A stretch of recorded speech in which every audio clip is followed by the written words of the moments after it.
Hi everyone, and welcome back to Revolutionary War Rarities Season 3. We are the podcast from the Sons of the American Revolution, and today we are excited to present our Christmas special. My name is Dr. Darrell Addington, and this is my wife Mary. I'm honored to serve as the President General for the Sons of the American Revolution, and excited to be with you today on Revolutionary War Rarities. And I would like to start by wishing everyone a joyous and Merry Christmas. May your celebrations be filled with laughter in the company of your loved ones, and may we all remember the precious gift of Jesus Christ. As President General of the Sons of the American Revolution, I would also like to remember our founding fathers and their many sacrifices in the creation of this great nation. During the American Revolution, colonial soldiers rarely had an opportunity to celebrate much of anything, and Christmas was no exception. You know, Christmas was not always celebrated in the same fashion it is today. Santa Claus or St. Nicholas was not mentioned in print in the American colonies until 1773. Christmas trees did not become a thing until the 1820s and 1830s, and did not gain any significant degree of popularity until the 1850s. Christmas stockings are not believed to have become popular until around 1823, with the publication of The Night Before Christmas. Christmas cards, Yule logs, fruit cakes, luminaries, advent calendars, poinsettias. There are so many traditions, but the celebration of Christmas during the Revolutionary War era varied significantly depending on the part of the country where you lived. New England was dominated by Puritans. The Puritans and Quakers had very strong negative opinions of Christmas as a pagan celebration, and therefore those regions of the nation, for the most part, did not celebrate Christmas. The Puritans considered Christmas to be too Catholic and too pagan. Looking back even further, Christmas celebrations in Jamestown were important to those inhabitants and remain so within the colony of Virginia. But many of the occupants of Massachusetts were descendants of the Puritans who came over on the Mayflower, and therefore were not as receptive to Christmas celebrations. Throughout the South, Christmas was celebrated since there were much less Puritan and Quaker influence. However, relative to today, those celebrations were dramatically subdued. Children rarely played any role in Christmas celebrations. There was some gift giving, but it wasn't a major focus at that time. And Christmas was celebrated as a season and not as a day.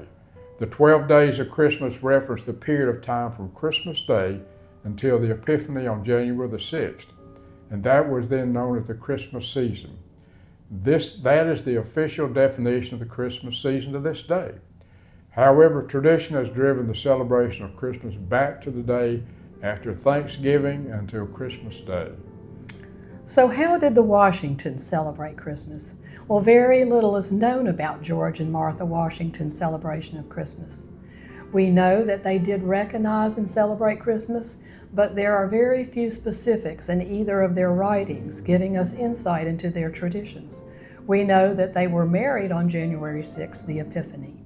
How did the American troops celebrate Christmas during the Revolution? Well, one of the best records of the day-to-day challenges and events of the Revolutionary were documented by Joseph Plum Martin in his diary. He mentions Christmas in his diary, but did not provide any insight into how it was celebrated. It appears that he put this in more as a mention of as a placeholder, giving the reader a reference in time only. Strangely enough, we know more about Thomas Jefferson's Christmas celebrations than we do the Washingtons. Jefferson was a deist, not an individual who believed in the deity of Christ. The Washingtons' religious beliefs, although frequently debated, attended the Anglican Church on a regular basis. Thomas Jefferson considered Christmas to be a day of great mirth and jollity. The focus at Monticello was on socializing and food. Mincemeat was an important part of the Monticello celebrations, and Thomas Jefferson even had a favorite Christmas song. It was Adeste Fideles, or O Come All Ye Faithful. Christmas was not an official federal government holiday until 1870, when Representative Burton Chauncy Cook of Illinois introduced the bill to make it official. It was approved by both houses of Congress and signed into law by President Ulysses S. Grant. Alabama was the first state to recognize Christmas as a holiday in 1836. Oklahoma was the last state to recognize Christmas as an official holiday in 1907, with the obvious exception of those states that entered the Union after that. Actually, at the time that Christmas was recognized as an official federal holiday, New Year's Day, Independence Day, and Thanksgiving Day were also approved, making these the first 4 federal holidays. This approval occurred on June 28, 1870, and only applied to the federal employees within the District of Columbia. It wasn't until 1885 that these holidays were expanded to federal employees outside of the District of Columbia. Our founding fathers set into motion the very foundation of who we have become to this day. Many of the celebrations, the way we live, and the government that we elect. Our founding fathers had the foresight to recognize the importance of liberty, of freedom from the government, and the ability to change the government over time. These freedoms are, in fact, what gives us the right and ability to celebrate Christmas as well as other holidays.